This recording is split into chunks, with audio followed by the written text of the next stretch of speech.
de la Cour constitutionnelle qui a rendu son verdict. Et moi, je vais aller beaucoup plus rapidement, mais de façon très efficace. Oui, la Cour constitutionnelle a rendu son verdict. Et les résultats, tout le monde les connaît. Mais la première conséquence qu'il faut tirer, c'est que les institutions, sous le régime du président Alassane Ouattara, fonctionnent. C'est la première conclusion qui saute. Là où les autres étaient incapables de faire respecter les conclusions. Là où c'était le désordre qui régnait en maître, le régime du président Ouattara a montré aux Ivoiriens que si nous avons des dirigeants capables, nous pouvons rendre l'État fort. C'est parce qu'on a des gens forts aujourd'hui que les institutions de l'État sont devenues fortes. Et cela renforce la confiance des citoyens en l'État et en ses institutions. Et ça ne peut créer que beaucoup plus de stabilité et d'ordre dans la République. Ceux qui n'ont pas compris là, quand tu payes un couteau là, c'est pas pour décorer ta maison, c'est pour couper viande. Le jour de la fête, quand tu vas découper ta viande là, si le couteau n'est pas tranchant là, c'est que le couteau n'est pas efficace. C'est le jour de la fête, tu vas savoir si ton couteau est efficace ou pas. Donc, le temps que Alassane Ouattara a pris pour investir dans les différentes institutions, tôt ou tard, il aurait fallu que nous ayons un jour pour les tester. Et il y a beaucoup qui voulaient jouer, qui ne croyaient pas. Mais quand est venue l'heure pour que les institutions, quelles qu'elles soient, de démontrer qu'elles sont efficaces et qu'elles peuvent faire un travail propre, aujourd'hui là, quand la Cour constitutionnelle a donné ces détails-là, est-ce que la majorité des Ivoiriens est mécontente? Est-ce que la majorité des Ivoiriens est contente? Quand vous demandez à la majorité des Ivoiriens, ils vous disent, ah, ce qui s'est passé là, c'est pas comme pour les autres années là. Et c'est dans le sens positif. Et pourquoi les gens disent ça? Parce que, je vais vous donner au moins 5 raisons comme ça pour évoluer rapidement. La première raison, ce qui fait qu'aujourd'hui, les institutions sont en train de gagner en crédibilité, c'est parce que les raisons de la validation ou bien les raisons de l'invalidation des candidats par la Cour constitutionnelle, les raisons ont été bien et très bien expliquées. Ça veut dire tous, eux-mêmes ils ont pris ce que les gens ont dit et puis leur expliqué une à une, les raisons une à une, de façon claire. Ça veut dire que les institutions fonctionnent et elles travaillent dans la plus grande transparence. La deuxième raison, là où en 2000 et en 2010, des lois avaient été prises comme l'article 35 pour éliminer des candidats. Je le dis bien, pour éliminer des candidats. L'article 35 est un exemple. Alassane Ouattara a pris le pouvoir le 11 avril 2011. Aujourd'hui, nous sommes le 14 septembre 2025. Montrez-moi une seule loi qui a été prise pour faire du mal à quelqu'un. Ça veut dire que nos institutions fonctionnent dans le respect pur et dur des lois en faveur des citoyens sans chercher à faire du mal à quiconque. La loi n'est pas faite pour cibler des individus, mais la loi est faite pour réguler notre société, pour permettre à notre société d'évoluer. La troisième raison qui fait que les gens ont confiance dans les décisions de la Cour constitutionnelle, c'est que nous constatons, nous voyons que c'est le gouvernement qui invite nos opposants à revisiter les conclusions des dialogues politiques à travers les institutions. Ça veut dire quoi? C'est le gouvernement qui dit les institutions fonctionnent tellement bien que les dialogues qu'on a fait avec vous là, le tout dernier qui est le 5e dialogue là, est-ce que vous êtes allé vers une institution, vous avez posé votre problème et puis votre problème n'a pas été résolu? Les opposants vous disent non, nous ne voulons pas aller vers les institutions, nous voulons qu'on fasse toujours des arrangements, qu'on soit dans les compromissions. On n'a qu'à faire des deals entre nous. Mais ces opposants ne sont pas mieux que les populations de Côte d'Ivoire. Eux ne sont rien pour dire qu'eux vont faire un deal spécial pour s'arranger entre eux, alors que c'est nous qui les mettons au pouvoir. On a profité cette fois-ci pour leur dire que les anciens modèles qui n'ont pas marché là, on ne va plus rentrer dans ça avec quelqu'un. Et c'est ça que les opposants ont du mal à comprendre. La quatrième raison est que tout le monde peut voir. Parce que quand tu fais quelque chose, si c'est une mauvaise chose, ou même si c'est une bonne chose là, le monde entier va donner son opinion. Les gens vont parler. Parce que il y a des gens intelligents partout sur la planète Terre. Pendant que nos opposants sont en train de faire la diversion, est-ce qu'ils ont été capables, avec des preuves à l'appui, de démontrer qu'ils n'ont pas, c'est des exemples que je prends, hein, qu'ils n'ont pas déposé de faux numéros de carte d'identité? La Cour suprême l'a dit. Au lieu de crier pour bavarder là, démontrez-nous, vous avez les mêmes documents dans vos mains. Démontrez-nous, faites votre conférence de presse pour démontrer que c'est faux. C'est là qu'on vous attendait. La Cour constitutionnelle a dit que vous aviez fait des faux numéros d'électeurs.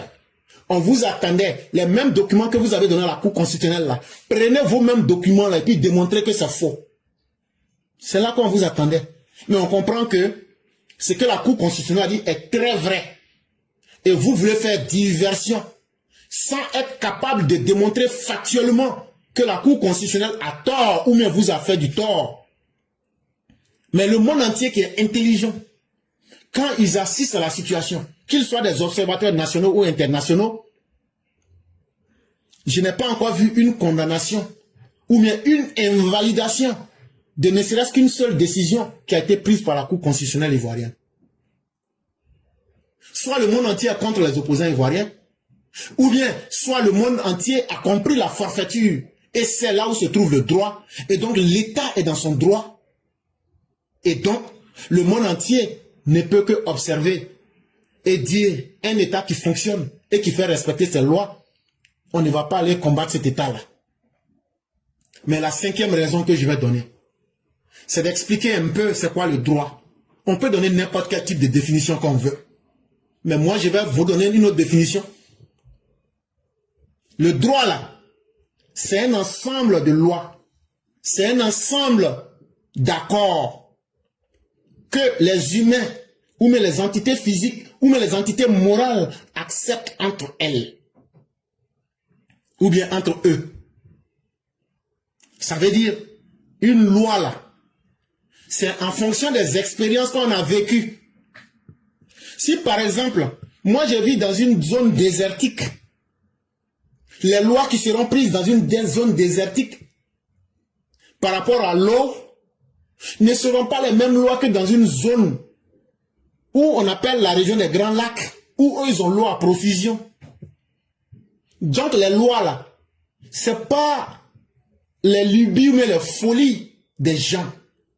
C'est l'ensemble des expériences du vécu. Les hommes, les humains, quand on vit là, à un certain moment, on découvre qu'il y a des choses qui marchent, mais il y a des choses qui ne marchent pas. Et donc, on essaie de balancer la situation pour prendre un certain nombre de lois pour que ça puisse arranger la majorité des gens. C'est ce que pour moi, on appelle une loi. Si dans le cours Kung Fu, on vous dit, vous ne pouvez pas couper un arbre, et voilà la procédure à suivre. Quelqu'un qui est un forestier, lui ne peut pas comprendre pourquoi on dit à quelqu'un qu'il ne faut pas couper un arbre.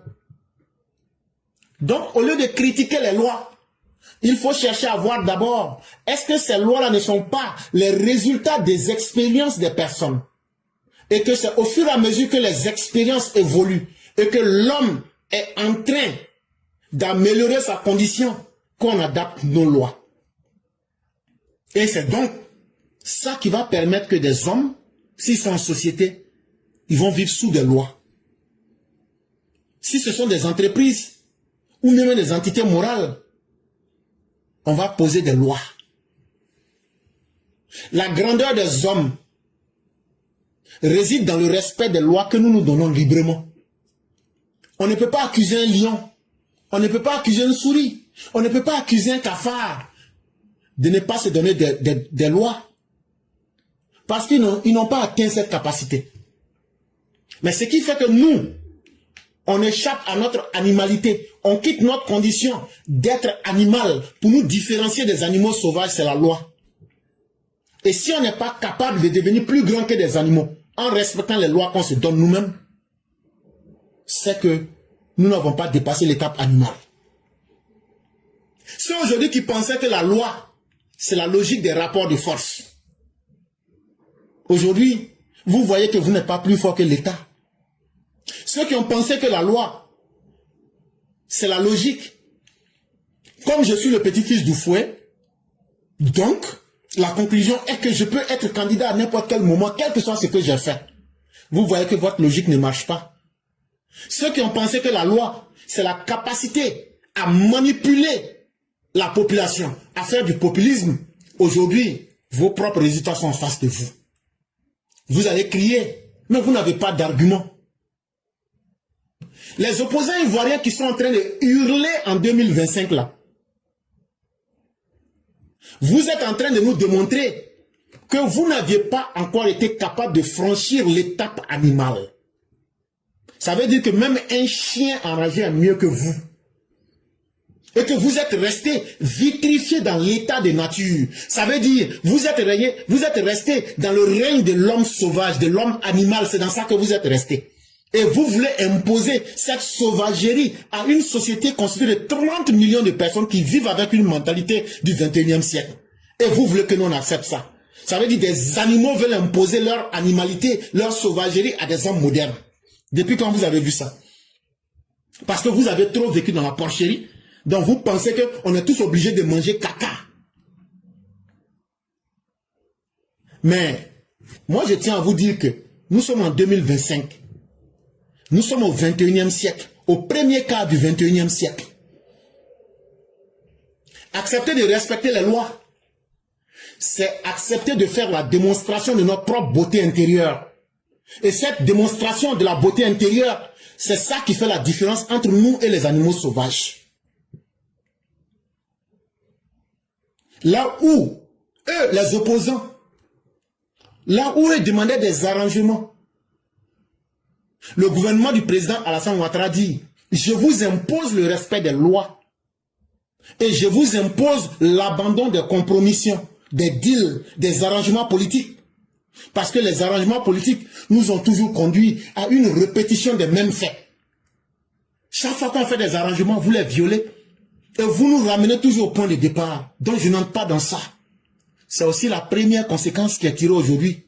Et ça va vous faire mal, mais vous serez tenu de vous y habituer.